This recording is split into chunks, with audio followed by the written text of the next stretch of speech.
Good morning, YouTube. Welcome to our weekly Friday Live, where we are going to break down the whole generic rumor, fact, fiction, what to be afraid of, what not to be afraid of. Is that your cat? He does not like the topic. My cat said, please like and subscribe and hit that notification bell if you want to be notified for our Friday Lives. Thank you, cat. He seems really upset. Good morning. Good morning. Hi, Armand. Hi, Reno. I am. So I think we need to start off with kind of what we're talking about because maybe people don't know what's going on. Maybe people don't know about the generic rumor going around. And it's a rumor. Because I've not seen one confirmed person say this happened to me, I've been shut down, I got suspended, I got this, I got that. At this point, I am taking this as rumor. However, I do know when we interviewed, I can't remember her name, from the GS1 database last year, she did warn us that there was going to be some upcoming changes in regards to generic listings and UPC codes. So I know there is an element of truth in all of the generic, craze, if you will, going on right now in the Amazon community. And it was in the Amazon group Seller Basics. And they are a monthly, legal subscribe to platform where you get help. Okay. So I feel like they are a reputable source to have given this notice to the Amazon selling community. And we spoke about it last week. And I even reposted their post in our main Facebook group discussing about being in trouble for generic listings. But I really wanted to break it down because I feel like too many people are maybe panicking about this and the sky is not falling, you guys. So today I have pulled up on Amazon and sent to Lucy to screen share for us. What does Amazon say about generic? What is Amazon's generic policy? And what is using the word generic in bundles?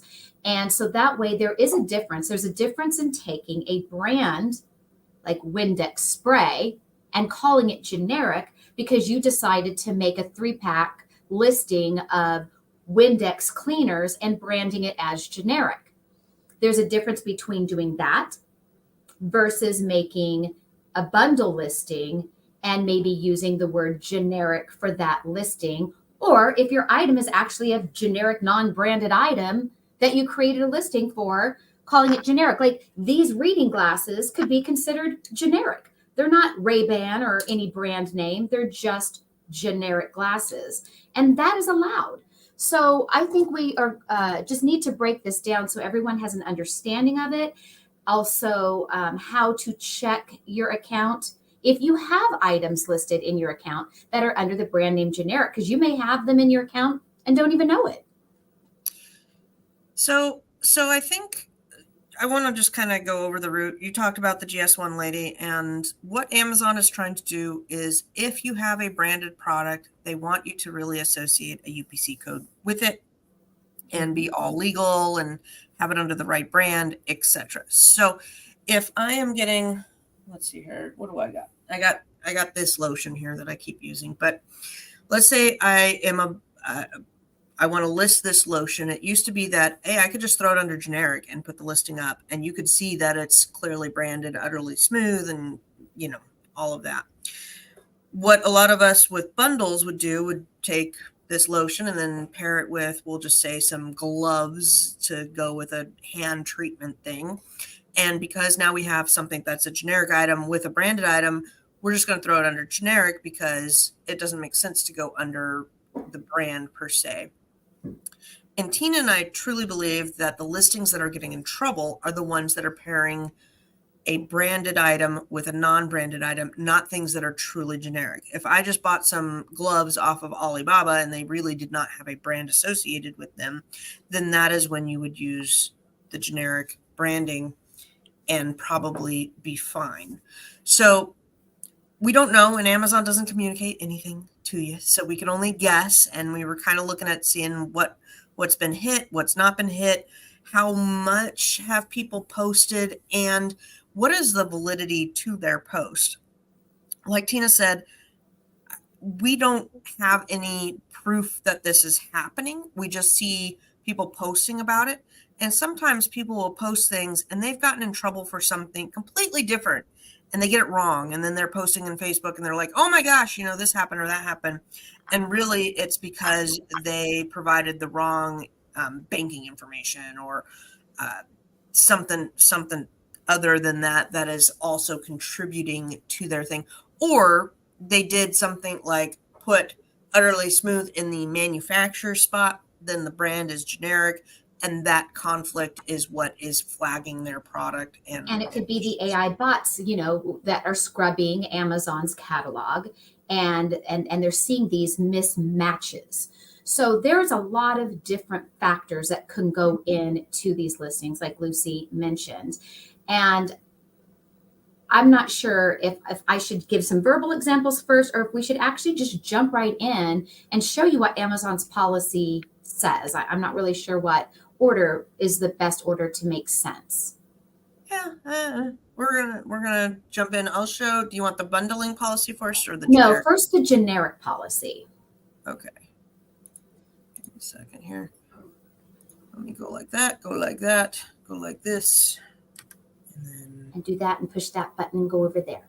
All right. So generic policy are unbranded products that do not belong to any identifiable brand. An unbranded product does not have a distinct name or logo. For example, a mobile phone case that does not belong to a brand would not have any branding, so the product would use the string generic for the brand name field when creating the new listing. Using another brand's intellectual property in your generic product listing or listing a branded product as generic are violations of our listing policies. So that spells out kind of what we just talked about. About the Windex bottles as an example. Yep. If you are getting that issue. So the second paragraph here says, if you are creating a new generic product that does not have a unique identifier, such as a universal product code or a GTIN, you must request exemption before listing it. So that is just going into the GTIN exemption. Right. And so what I want to say, on this one is going back to doing the 3-pack of Windex bottles, using Windex in the title, showing the pictures of the Windex bottles with their branding on it and their packaging on it and calling it generic does violate Amazon's policy. Point blank, it says so right here. Getting a G10 exemption to do that is another story. You can apply for G10 exemption under the brand name Windex and get approved or denied. If Amazon approves you, then you could then list your bundle of Windex window cleaner as a 3-pack with a G10 exemption. And what that means is you can create the listing without using a UPC code. You just don't have to put it in there. And you would be able to list it under the brand Windex. So that is the two things that you can do with brand name items in Amazon's catalog according to their according to their listing policy. What you cannot do is create a bundle listing of just Windex cleaner and calling it generic, but you can list it if you get approved for a G10 exemption. I'm trying to think, what's a popular brand that has been bundled and put under generic recently? Do you have an example? I do know. I didn't look any up. If anyone has one, please share it in the chat message and we will pull up that listing. I do know I have seen, you could probably search in Amazon just for generic, but I believe there had been in the past some Tree Hut, the Tree Hut body scrub and lotion set, and it was under the brand generic. Okay. I'm on it. Oh, you're going to look for it? I'm already there. You're already there? Already there, Tina. Had some of my coffee. Not all my coffee. I just feel like this There we go. Yeah, generic yeah. stuff All right. really deserves a good conversation today and not a skimming over. Yeah, no, this is definitely something, and whether you do bundles or don't, this is affecting you because you're going to be jumping on listings. When we're out there scanning, you're going to be jumping on things. So this is an example of a good generic listing that is generic. There is no branding. No branding. And they didn't mention branding in their title.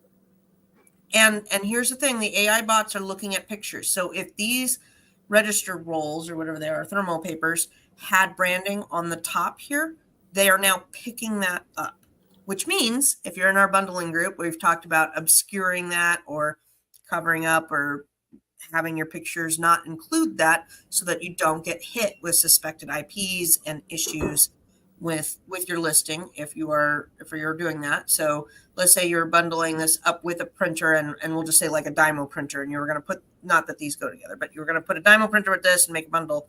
You would want to obscure the Dymo part because that's a branded item. And I'm not saying that we all should. It's Amazon. You've got to figure out what works with Amazon. It's kind of weird. All right, here is a tree hut listing. I've sold on this one.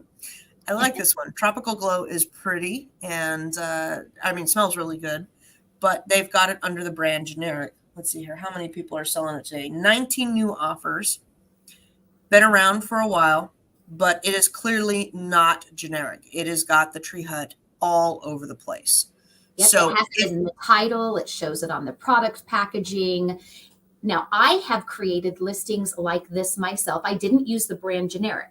What has happened is I've gotten warnings that were from Amazon, but they were titled as a possible IP complaint because I'm using the intellectual property of the brand name Tree Hut in my title when my brand is in fact not Tree Hut.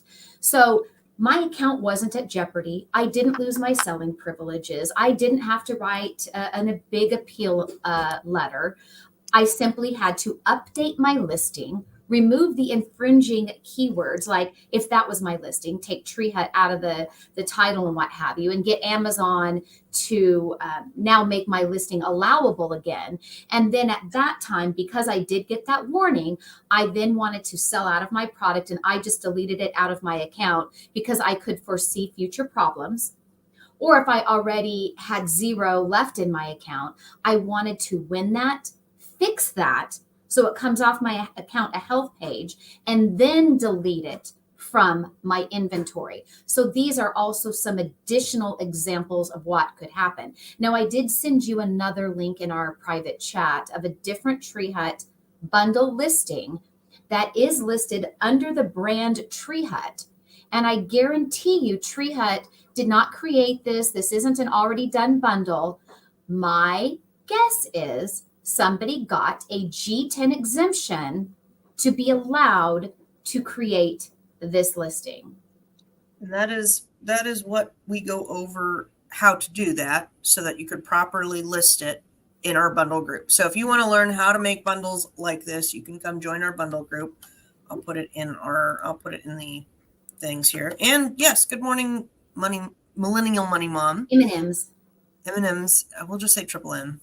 No, that's probably bad. But this is what we learn how to do, is how to get approved to list Tree Hut and then to properly make the listing so that you can bundle it like this. And Amazon doesn't have a way to battle this, but eventually, according to the GS1 lady, she would like to have a barcode here. And I'm like, of course you would, because then everybody would be buying barcodes. And that generate income for GS1. If your job is to sell barcodes, of course you're going to want us to buy barcodes for everything, but we don't want to buy barcodes because they each individually have barcodes, and that'd be silly and redundant. But anyhow, the system is not perfect, and Amazon has not found a good workaround. So this one, if I were selling on this, I would sell out and then delete it out of your inventory. And if you are looking to jump on listings, I would stay away from ones that are listed under generic. Yes, because Amazon will clean up its catalog, and these will either make the cut and you won't have to worry about it because this too will die down as all of the past hurry, the sky is falling, Amazon warnings happen, always die down and business goes back to normal. I mean, we never go all the way back to the normal and ease of my early days of selling on Amazon, but everything adjusts itself. It just does. So I did want to bring up, sorry. No, I want to bring up this guy. He, about 5 days ago, asked Jimmy Smith, and I'll plug this into the chat as well, did a video. It's a nicely put together video, so we're not going to redo a video that's already out there. We're just going to plug him. And if you have Keepa, he goes through and shows how you can pull all your inventory and then run it through Keepa and then just look at the brand for that and then just sort by brand and get that. Yeah, it allows you to make a spreadsheet of your own inventory to see what things are branded as generic. That is one way of doing it. I went through mine. I had 26. I didn't think I had that many, but I have 26 generic listings. The thing is most of them are listings that I made, and they were truly generic. So I'm not in trouble with them. So I got to go. I deleted some out of my account, but I kept others in my account because I'm not worried about it. I'm not even worried about it.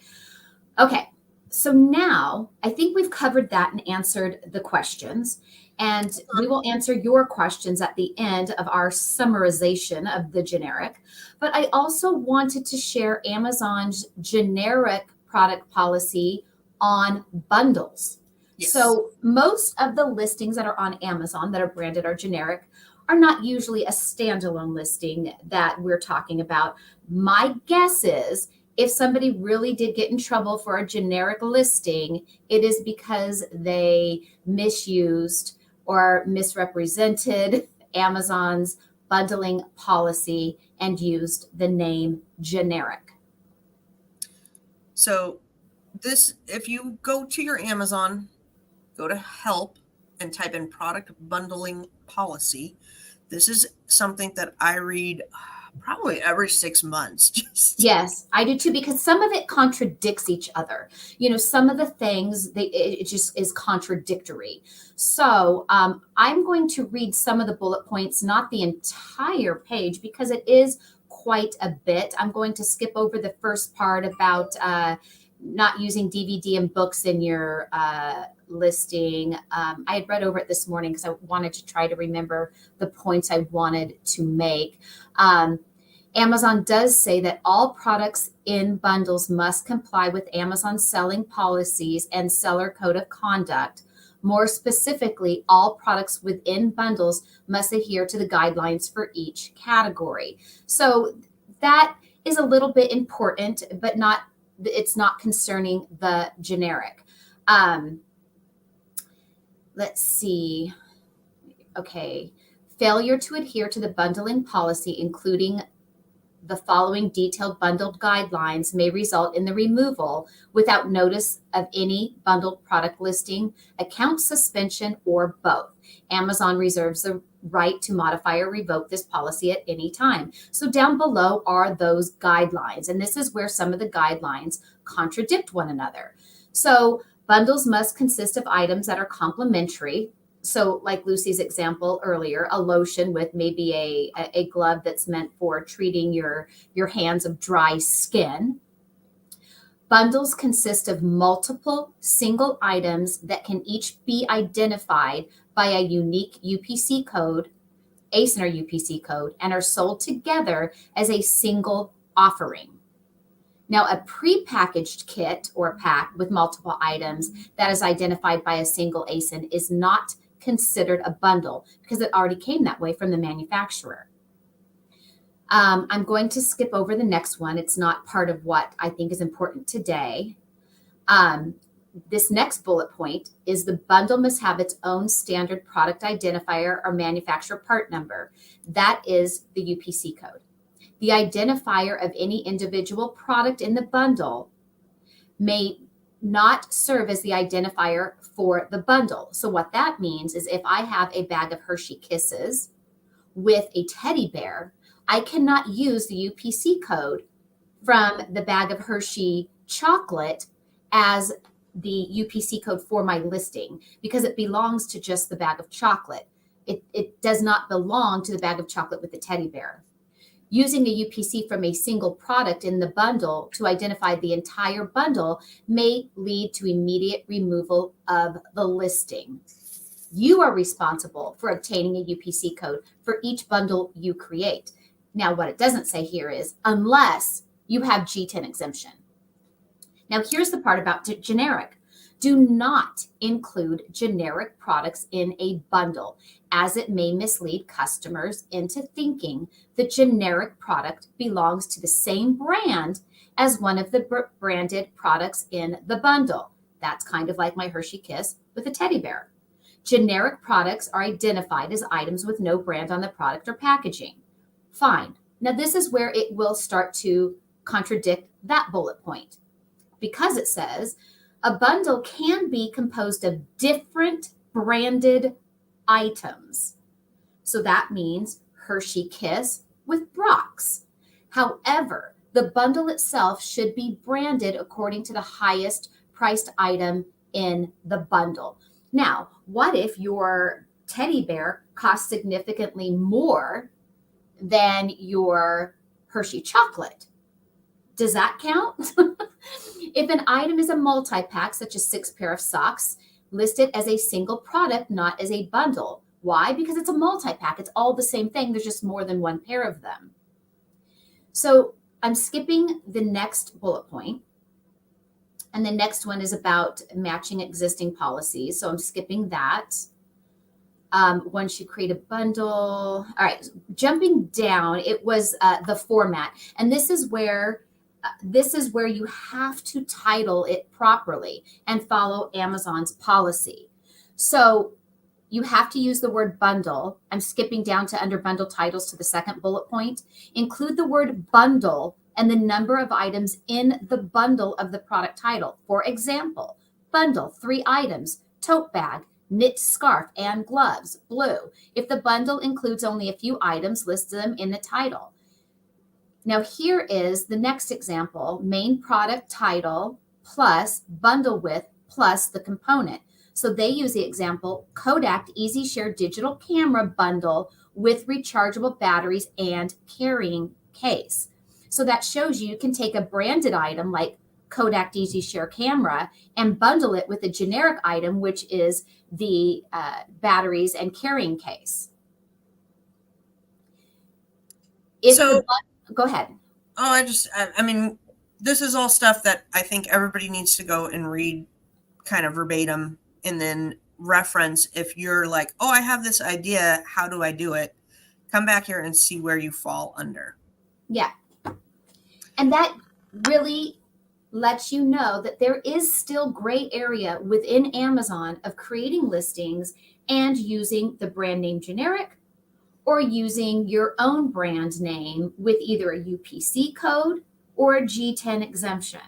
So there is still a gray area in Amazon. Now, going back to, we saw earlier, Nate asked a question up above. I didn't read it all, but we had that happen with a Dollar Tree product. Now, what I'm curious with, Nate, is did you buy a Dollar Tree product that was, say, something like this with no brand name on it and listed as generic when it could be generic? Or was it a branded item at Dollar Tree for Cricket, let's say, even though you bought the branded item at Dollar Tree, did you use that brand name in the title yet list it as generic? Because Dollar Tree is a great example of items that truly are generic when it's not a Mickey Mouse coloring book, when it happens to be just random black spatula that they sell in the kitchen category that is really the Greenbrier brand, is the brand name of Dollar Tree products, but it doesn't say it on there anywhere, and it's just a black spatula. That could be listed as generic. We've got some other topics, so if we don't have any more to say on this one, I'm going to jump, and I do see your stuff, you guys, and yeah, it's absolutely good questions here. Late shipment rate, and that's, let's see here. There we go. Going back to 2 days. No, Amazon took away 2-day handling time because they're jerks. The email said something like 85% of us get shipping done within 1 day. So they are going to take away the 2-day, and you can apply, but you have to show history that SKU normally has a 2-day handling time, which is like nothing for most of us. So they made it almost impossible for anybody to get back to 2-day handling time. What you can do is go into each listing, if they're your own listings, and add a handling time within the listing. And that's something people do if they do handmade stuff. And let's say they're doing stockings and they're going to embroider kids' names and they need 5 days to do it. You have to do that on the listing side because you can't do it on the shipping side. And that sucks. So yeah, all the Q4 stuff, I was telling my husband, I'm like, this is going to kill me because I go Black Friday shopping, and then that Monday, Tuesday, I liked having that 2-day comfort zone, but yeah, not a chance this year. Nate says that Q4 is already having backup starting. I hope not, because I got to get shipments out today. Are you having problems with FBA items not tracking? Yes, the whole shipping in FBM is screwed right now. Screwed, which is terrible. Everybody on the forums is complaining that, one, they're not showing ground advantage, so they're having to pay more or go outside to pirate ship to ship. Somebody said there was something going on with pirate ship. I haven't had any problems with pirate ship pickups this week. And anyhow, within Amazon, you're just not getting the cheapest shipping showing. So that kind of sucks. And I don't have a workaround for that right now. Do you, Tina, have you seen anything? No. Yeah. Okay. Same. It's terrible. Dealing with OA order cancels. Oh no. That is that's there. Hold on, let me see here. We've had that for the past week. UPS will still say it's waiting at the post office. Tracking time's not showing. Yeah, that's always an issue. If you're worried about that, you can get a receipt. So you can have them scan at the UPS store and then ask for a receipt. Not at USPS though. Does USPS do a receipt for you? Only UPS, right? I've never gotten a receipt from. Yeah, I've never asked for them, because usually when I'm going there, I'm dropping off so many packages. They wheel out their bucket and I just put them in there. I've switched to mostly merchant fulfilled already this week. So I've been shipping out orders in the mornings now. It's not as heavy as it's going to get, but I'm starting now. And so I like that I'm selling them now and I don't have to wait until they are getting checked in to Amazon. Also, Amazon storage fees are higher right now. That started, I believe, October 11th. And Amazon storage fees are nearly double what they are the rest of the year. So take that into consideration if you want to merchant fulfill. You're going to save on Amazon's storage fees, and you can ship it out quicker. You don't have to worry about the slow check-in times at Amazon for your Christmas items. That doesn't mean you can't send them in. That's just what I'm doing. And last week I mentioned that I have a template in my account for merchant fulfilled return settings. So it's a message to a buyers where you can charge restocking fees. I personally do not charge a restocking fee if they send me back the item in the same exact condition I sent it to them. So if they have opened it and let's say it was a board game and the cellophane was now missing off of the box and it's not sent back to me in that brand new condition, they do get charged a fee or a deduction, if you will. We had spoke about that Amazon allowed us to do that. They took it away, and now it looks like they've brought it back.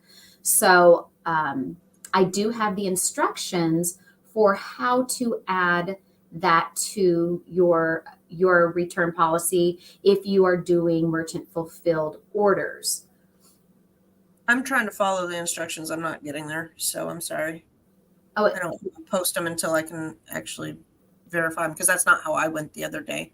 Okay, and I followed those instructions this morning to make sure that it did work. I can do it on my end while you go ahead and talk about the next topic, and yeah, And that way then I can do a verbal walkthrough as well. Okay, excellent, excellent. So I did want to mention with the post office, you can print out check-in sheets. So if you're going to ship merchant fulfilled this Q4 and you're going to do a bunch of FBM shippings with USPS with the post office, you can print out a checkout sheet. So let's say you're going to ship out 80 products and you don't want to wait for the postman to sit there and scan each one, because really he's not. They get busy and there's a few weeks in there that it's just not optimal to have them all check in. Learn to print out those scanning sheets, and it's under your shipments. It's like end of day report. So very easy to do. Just go to your account and type in end of day report and you will find it. Let's see here. We're FBM like crazy at kiosk counter receipts. Yeah, I don't know. And then we're going to start restocking fee on bras. I have mixed feelings because I don't know. I just feel like with certain things, you're going to get returns. And one of Amazon's things, the privilege and the reason everybody loves Amazon is the easy returns. So I feel like if we start charging a whole bunch of restocking fees, it's not going to be that great. And I'm not saying, I mean, that's just my feeling on it. So to each their own. We're getting to the instructions. And do I have third-party services? No, but I have a website that I can give you if I take a minute to bring it up. That has a list of all the third-party services. Maybe not all, but a whole lot of them. And I will bring that up as well. OA cancels. Oh, so Millennial Money Mom, why are they canceling you? And if you... That's why, I mean, you got to learn each store, and each store will cancel differently because of certain things. That's why Walmart went to only allowing you to order 12 at a time, because people were doing so many flips from Walmart to Amazon. I mean, maybe there's other reasons. Maybe we aren't the sole reason there, but it's been ridiculous. If you try to order too much at Kohl's, Kohl's is the big one that I know will cancel you out. Some of the shoe places, and then Pampered Chef is one that I had a client. It was funny. I told them Pampered Chef isn't going to allow, and they have a 3PL, and so the address to ship to is a 3PL, and she got a nasty gram. She was like, whoever sent them a message and said, "We're not shipping. You need to not buy from us. You've been 86'd, etc." So, Tina, am I supposed to be? Well, I looked through the steps because these were old steps that I found, because my policy has been in there from when it used to be allowed years ago. I've had my policy sitting in there for 8 years. That's how long mine has been there. So how I got to it 8 years ago, I don't know. But when I had Googled for Amazon's policy, that was how I get to this area. But then I realized at the end, it says, click here to write instructions. So my guess is, this is just a guess, you can put your policy there. All right. This is, yeah. Yay. Because when you enter that in there, it does come up as a pop-up when the customer is doing their return. So I'm guessing that is where you now put your policy, or at least can put your policy. I got it. I'm doing a screenshot though, so I can blow her up. All right. You're going to go to your account settings, click on account information, and click return address. You get this page. You go to general settings. If you go into the return program settings, you can manage your return templates and put that in. So you can offer free returns for some items, no free returns, and then you can do policies in here. Do you have your policy that we could share? I do. I can copy and paste my policy right here. Do you want to share it, or do you want to? Yeah, no, I don't care. This is my policy that I was given to me by somebody else, 8 years ago. And I was like, and I changed some of it up to my liking. I will put it in the public comments here.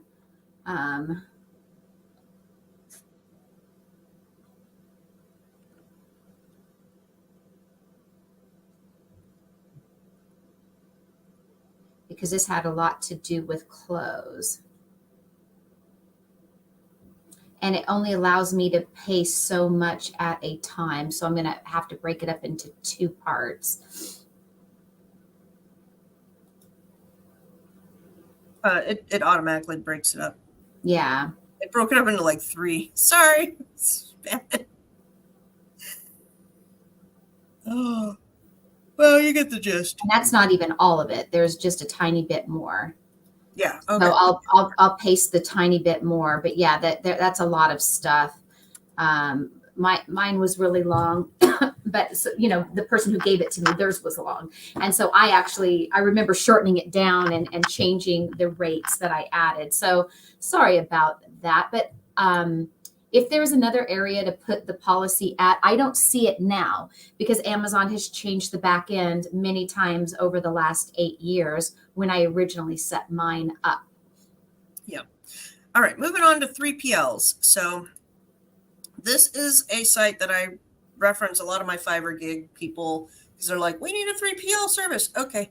Here is a lovely website that breaks down a ton. And they've got it by the company name, location, prep time, is it tax-free, wholesale imports, OARA, hazmat, and if they specifically do used books.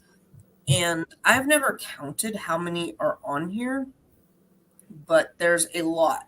I would suggest looking for what you're looking for here. Obviously I wouldn't want one in Poland probably, but maybe I'm looking for, we'll go up here to Oregon. I'm like, oh, okay, West Coast. I'm on the West Coast. Maybe I want somebody on the East Coast. And they have tax-free and they do, liquidation and arbitrage and they do all sorts of things. That's what I want. Then I would go and I would look for the reviews on this service and the pricing. So I would just type in the company name, McKinsey Services, and then type in reviews and see what other people are complaining about them or not complaining about them. You can also look by state, which ones are in which state. And they've got a couple of other ones like FBA, if I wanted to branch out to Italy or Germany. So that's a good one just to bookmark if you're thinking about using a third-party packing center. Excellent. You should be able to just copy and paste. You don't need to speed type them, but you can copy and paste. You can also look at other people's return policies. It's really easy to look on the internet and look for return policies. Google is such an amazing thing these days. It's absolutely cool what you can find out there. All right, we had some other questions. Trying to remember them this morning. I do have a question I do remember that was asked, and it falls in line with your 3PL there is somebody that wanted to get ungated in Barbie. And so they bought 10 of Barbie, but instead of having it shipped to their house, they had it shipped to their prep center. And now they can't get ungated in Barbie with that invoice due to where they had it shipped. And the prep center only will ship to Amazon, and that's it. So that means the prep center is going to keep their Barbies. The prep center will not send it back to her, which I think is utter BS. I would be firing that prep center. But when you are trying to get ungated in something, always have the items shipped to your house for the purpose of ungating. You need to have them shipped to your house so you can show all of the addresses line up, everything matches your seller account, all the things that you should already know how to do with getting ungated. Do not send things to prep centers hoping that you're going to get ungated. That's just don't do that. Well, okay. I gotta dive into this a little bit deeper because here's what happens is you say something kind of generic like buy 10 Barbies or always have them shipped to your house. Here's the part that you need to retain. When you do ungating, Amazon is looking to see that you are a real business, a real person, that you have real addresses, etc. So if your prep center address is linked in your Amazon account, you can use that address because it's linked there. However, you then need to work with the prep center because ungating may require a little bit extra something, and it is helpful to have those products on hand to show Amazon if you need to take pictures and not back and forth with a third party person. It's a more specialized type of shipment. You're not just shipping and ship go. And a lot of prepper centers, they don't want to do that. They're like, that's outside of the realm. We pack stuff up and ship it. We don't want to do pictures and send you, invoices and this and that. And then trying to tie your address to that prep center can be difficult because you're not going to have bills in that name. It's not in your name. It's a different company name, etc. So it's just really hard to tie the two together. So in general, ship it to wherever your business address is, whether that is your house or a PO box or whatever it is. You want to tie that up together because what Amazon does, you gotta understand, they get somebody on Amazon sits there and gets your sheet of paper and they don't speak English. Okay. They don't speak English well. They are in another country. They don't understand a lot of nuances. They don't understand slang. They don't understand a lot of words. And all they're doing is they're going through a checkbox on your invoice. Does the name match? Check. Does the address match? Check. Does the item match? Check. So if anything is out of the ordinary, they go, nope, all done. And just like that? Just like that. That was my rent receipt. But just like that, they're going to go no, because they are getting paid to go through them as fast as they can. So think about it. If I put that piece of paper in front of them, is there any reason for them to just go, nope, all done? Does my name make a difference? We talk about Nate and Elizabeth. I love them. If Elizabeth goes by Elizabeth all day long and then all of a sudden they see it to Liz, red flag. I'm sorry. Most of us know that Liz is short for Elizabeth or Beth, but think about it if you don't speak English. Doesn't make sense. Nate could be short for Nathaniel. So if Nathaniel owns an Amazon business and Nathaniel bought some stuff, and all of a sudden now Elizabeth is on there, or Beth or Nate, red flag. So a lot of these things that you and I would be like, oh, that shouldn't be a red flag. It doesn't matter. I don't care what you think. That's a red flag to them. So you've got to line it up. I had some couple that I helped on Fiverr, and they were all like, well, the address on they got a new banking account, and it was that, or they moved, and all their old stuff, utilities, were in the old account. And they're like, well, can I apply with that? No, because Amazon doesn't understand that you moved. You can't be like, and here's proof that I moved and all my moving information. No, that's too complicated. Wait until you move. Wait until the address hits on the new whatever water bill, power bill, utility bill, and shows that new address, and then do the paperwork, because it's just complicated. It's complicated, and they don't like complications. So anyhow, we've got a few questions on the channel. Let's see here. I'm going to start from the bottom up here. By mistake, we added our registered agent address. Now we want to update the correct address. How can we do it? Well, it depends on where you're at. It's you can go and add different addresses in there. Be prepared with bills or statements or whatnot with whatever new address you use. So you use the wrong address. Now be prepared with the right address. Be prepared to be re-verified. Sometimes they will re-verify you. Be prepared to get the mail. So some people are like, I'm moving, but I already have the address. Are you there to get the mail? Well, no, not for 4 more weeks. Then don't do it yet. Wait until that goes through till you can physically get something. I was just wondering how I could package socks and towels. Polybag. That's an easy one. Polybag with suffocation warning. I'm not sure what else you're looking for, if you're looking for like fold or roll, but Throw your stuff into a bag and let it go. When in doubt, put it in a bag. Yes.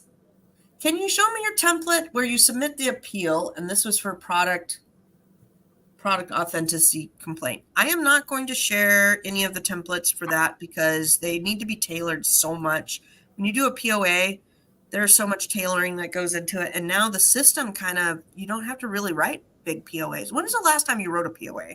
It's been some time, but don't jinx me, because the moment you talk about that, it happens. I don't think I've written one in maybe a year or two. So you do the appeal, and I have a client today. That's what we're going to be talking about, is appealing. She got flagged for a naughty word. There's some sort of word that's flagging her, and we've got to dive in and figure out what the word is. But when you go to your health account and you hit that appeal button, look at everything that they are telling you so that you know exactly what you need to do. So me telling you a bunch of blanket things is not going to be. Yeah, because Amazon does specifically tell you in there, you have to read it closely because they use Amazon language, but nonetheless. So like how Lucy said with her client with the naughty word, I had a client who also had a naughty word in her title. And so they have suppressed her listing and made it inactive because the word was associated with drug paraphernalia. And she couldn't figure out what in the world it could be. She's like, this is not drugs. And so she didn't understand why they were, messing around with her. What she had was some incense, and she used the word resin, resin, and she used something else. Yeah, and I told her, and so I told her to remove the word resin. And once she removed that, it lifted the violation off of her account. Her listing became active again, and it was updated. So she never really had to write a plan of action because she resolved the issue just through that appeal button. And so she updated the listing and then did the appeal. Mm-hmm. Okay. Yes. And then once you do that appeal, from my knowledge, they send the bot through again and they see that you cleared it up. So you want to make sure you cleaned up the back end, kind of open a case, fix the problem was the route we went. Then we appealed it was my error. I put this word in there, not realizing it was associated to drug paraphernalia. We have now updated the listing to not cause confusion to Amazon's customers. So we wrote the words that Amazon wants to hear. Yeah. Yeah. Well, that is good. It might be resin because hers was flagged for drug paraphernalia. And I do have a list of naughty words, but I was trying to think what else might be in there. Was hers also incense? No. Oh, I was like, how funny that is that two people did that. My Amazon sales are up. And yeah, the 2-day handling time is screwy, but what are you going to do? I don't know. I can sit here and cry about it or just modify. Sorry. You have no choice. So when you don't have a choice, you got to do it. All right. I sent my inventory to Amazon FBA Dubai after customers returned many products that were unsellable inventory. Please let me know how I received refurbishment on those products. I'm so confused. I don't know. What? You ever get those comments? You're like, huh? I don't know what they're talking about, but in your settings. In their head, they know the details. So they're giving you a Cliff Note version, thinking you can read and figure out what's in the middle. How I received refurbishment, because you have refurbishment set in your settings. Go, especially if you're new, please go up to the right-hand corner, click the gear, scroll down to Fulfillment by Amazon. It's second from the last, right before log out, and look through all your FBA settings. Do you want inventory placement on or off? Have you gotten out of their new stupid program that I can't remember what the name of it is for the warehouse relocation crud? Do you remember what that's called? We talked about it 2 weeks ago. This when you're doing a removal order? No, when you're sending in things and they send it to multi. Oh yes, that placement. I will tell you. Multi-destination program. It's the one you get out. It's the new one that we got out of. Yeah, I know. Is it called multi-destination? Oh, I'll find the email. But one of the things in there is your fulfillable inventory settings and your unfulfillable inventory settings. Fulfillable inventory settings right now, if you are a new account, is going to be set to enable and enable. Meaning, if your inventory gets old, they will just get rid of it for you before you get long-term storage fees, which means that they will liquidate it out and dispose of it and charge you for that. So you're going to want to go in and check all that stuff. Same with the return fees. So if a customer buys a pair of shoes and they try it on and it goes back to Amazon and it's not fulfillable anymore, it's tried on, it's messed up, it's used, whatever, the current default settings is to liquidate or refurbish the item and then return or dispose. And it's disposal. And its immediate disposal is the default setting. And it is called multiple destinations program. So if you want to opt out of that, you have to open up a case telling them you want to opt out of the multiple destinations program. Okay, hold on. I got it. You have to email, let's see here, and tell them your, I can do a little screenshot of this maybe. Maybe. I don't like that. Let's do this. Oh, I hate snippets sometimes. There we go. I had lag. All right, where's my Tina? There we go. Give me a second to blurp you out my stuff.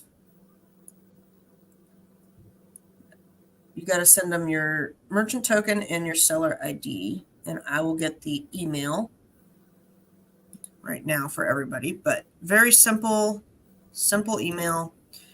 Let me copy the to Amazon part. It's like FBA, ops, whatever. Email these guys and then exactly tell them this. Hello, I want to opt out of multiple destinations program. You can also open a case. Opening a case does the same thing. Seller ID, merchant token. And then they will send you a thing saying, you've been removed. And they replied to both my case and my email and said, okay, we've removed you out. So get out of that. And that is what's messed up right now with Inventory Lab. So if you're used to using Inventory Lab and you're like, oh my God, it's breaking up my shipments now into 3 locations, it's because you got enrolled into the multi-destination program. And you need even though you didn't ask to be. You didn't ask for it. But they gave it to you. They gave it to you. Let's see here.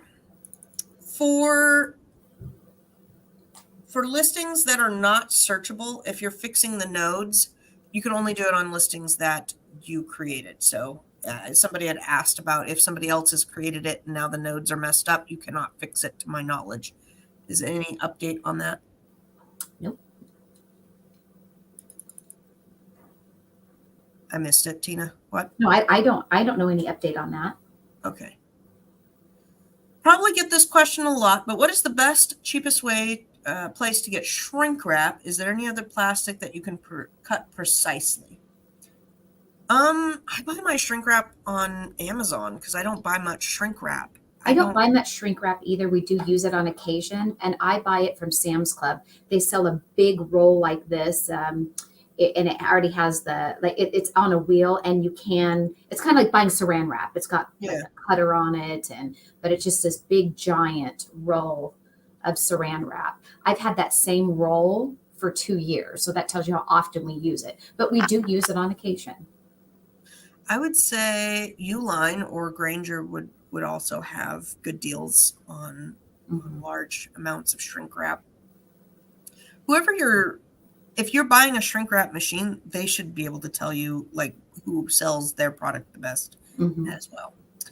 Will I be able to ship hazmat FBA via USPS? Sure. I mean, it's usually more expensive, but sure. I've shipped, in fact, I think my last one was USPS for hazmat 2 weeks ago. Good morning. Thank you. I never thought about selling Bed Bath products before. Quick question. I see a pricing of $17, buy 3, get 3 free. Is that per item or per pack? Why are you asking me? if you're doing, this is for Bath and Body Works, which I just got my holiday shipment in for Bath and Body Works. I still sell quite a bit of that. Bath and Body Works and any sale program out there, you've got to learn how they do it. So Bath and Body Works, you can do the buy 3, get 3 free. And this will go into cost of goods. So let's say I'm buying something, doesn't matter where it's at, but it's buy 3, get 3 free. And then you get a 20% off coupon, and then you pay tax and you pay shipping or whatever the case may be. You have to go through and make sure that your cost of goods is accurate for all of that, which can be very difficult for Kohl's. Kohl's is one that's really hard to finagle what your actual cost of goods is. Everybody kind of does their Kohl's cash differently. Sometimes people will work the Kohl's cash into their cost of goods if they use the Kohl's cash for that. Some people take the Kohl's cash and use that as a bonus for their family. That's what I'll be doing. I got like $30, so I'll probably go there and buy a present or a candle or something for the house. But at the end of the day, what you want in whatever inventory keeping system you have, you need to have a true cost of goods for your product. So if I'm selling this coffee cup and it was $9.99, but it was buy one, get one free, and then 10% off, you got to do the calculation and what did each mug cost you? And then depending on how you're set up on your books, do you incorporate in your shipping materials or not into that cost of goods? How do you do that on? And that's like a bookkeeping question, but it can be difficult to figure out the true cost of goods. I almost bought some Yankee Candle stuff the other day, but they wouldn't stack the coupons and it was too expensive for it by itself or with whatever. I don't know. They got me. They were like, it's on sale for 13, but then if you buy 2, then it goes back up to 17, but then you get 10% off. I was like, what? It's like, I can't do your math. Yeah. I always divide, if I'm charged shipping, I always divide that cost of shipping into how many items I have. And I make sure that I can still profit with the shipping added on there too. And then if it's an item you have to box, so let's say you did get the candles and they don't come to you boxed, I also have to purchase the box to put it in and some bubble wrap. So all of those things should be counted as part of your expense of the product. If the product you were only going to say profit $3 on it, and then once you figured in your shipping was $1.50 on that product, and then your box and bubble wrap cost you $1 on that product, you're now really only making 50 cents. So you want to always take those things into consideration. Yeah. When I do pallets of stuff, I'll take the invoice and like I have one sitting in front of me and it's got 4 items on it. And I may have ordered, 3 cases, 4 cases, 2 cases, 1 case or something. Sometimes I will say, okay, the shipping's $100 and I totally bought 10 cases of things and I will do the math that way. Other times I'll do it by line item. Okay, I only have 4 lines of items and the shipping was $100. So I'm going to add $25 to each item in shipping and then math it out.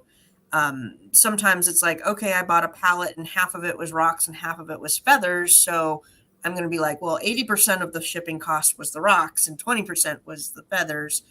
You just got to do it to the most logistical way that you can and incorporate it somehow. I just got a shipping return that my company said, hey, we're going to actually ship this on a pallet versus UPS because we can save you $200. Is that okay? Yes. No, it's not. I would like to pay more. Thank you. I didn't say, no, I've already determined my cost of goods with the higher shipping. No, please. And then they credited me $200. So I got to see who they're using as a carrier because I keep getting mad at my carriers that show up.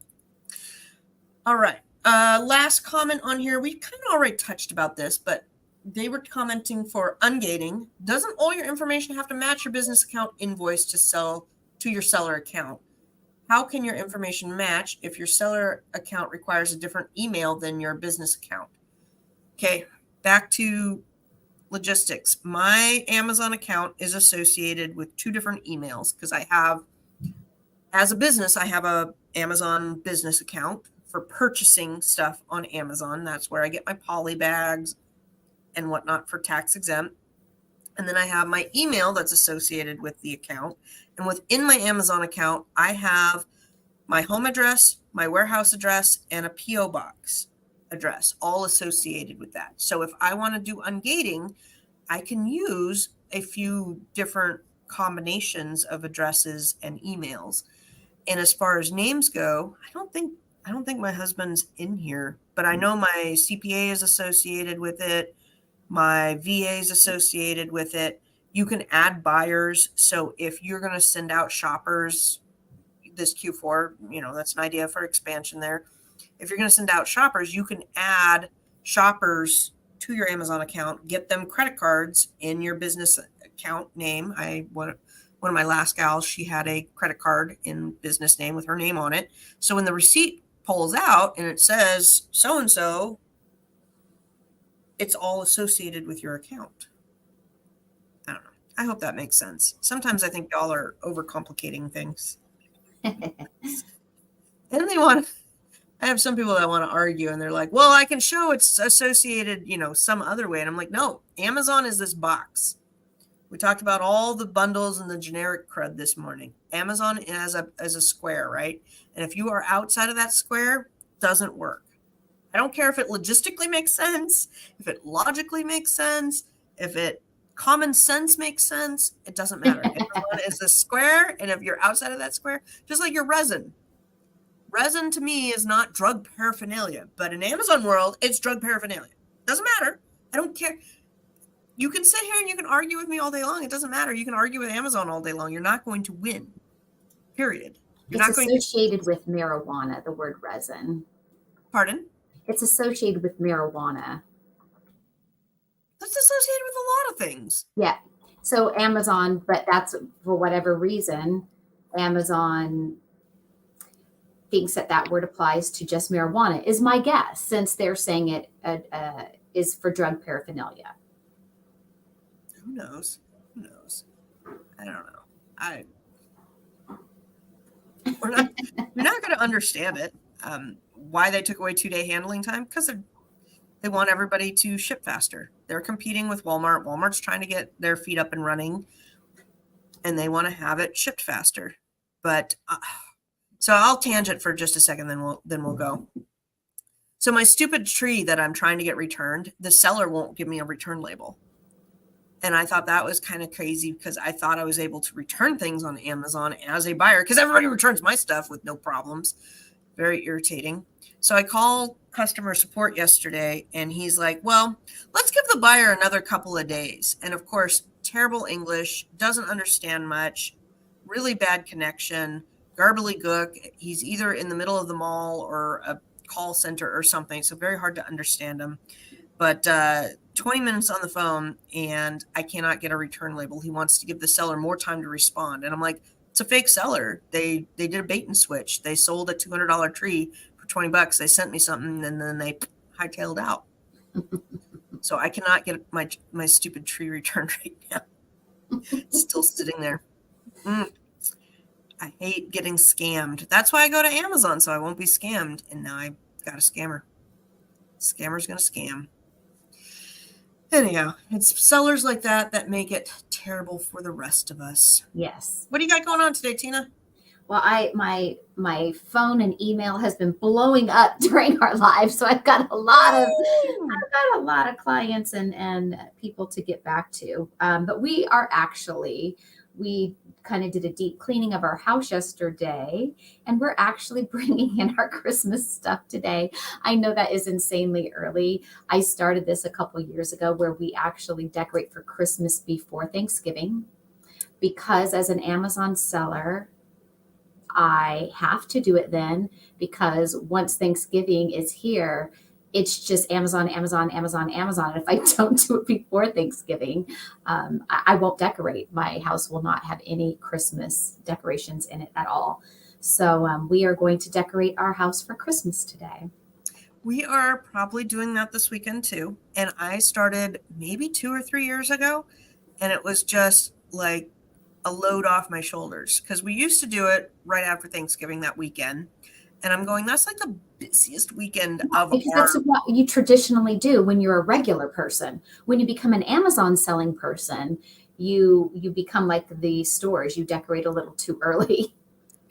And I finally I broke down with my husband. I'm like, I cannot come home from Portland with my car full of stuff, still be doing Q4 shopping, and try to get the lights up and the tree up and the decorations done and the house clean. I said, physically, I can't do it. So Yeah. we started doing it early, and yeah, we have to live with Christmas an extra 3 weeks. And I'm like, oh, but it takes the stress off. Like I can It enjoy the does. holidays. And I like the tree. I mean, so it's not like I hate the decorations. They bring me joy. Would you like my tree? My $200 tree? I didn't pay $200. I paid $24.99, but I'm still pissed that I paid $24.99 for this For a tree piece of top. garbage. Yeah. Piece of garbage. It doesn't even look good. It's like a fake green.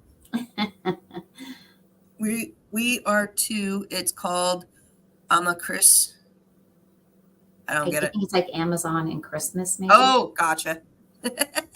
Get it now. I'm a little slow. It's okay. Yes, I think All it's right. Chris. All right. Well, thank you guys for joining us today. We appreciate that you come every Friday, and we hope you have a great day and examining your generic listings. And don't be too scared of them all. Just use common sense. And have a great weekend, everybody. Bye. Oh, and Veterans Day.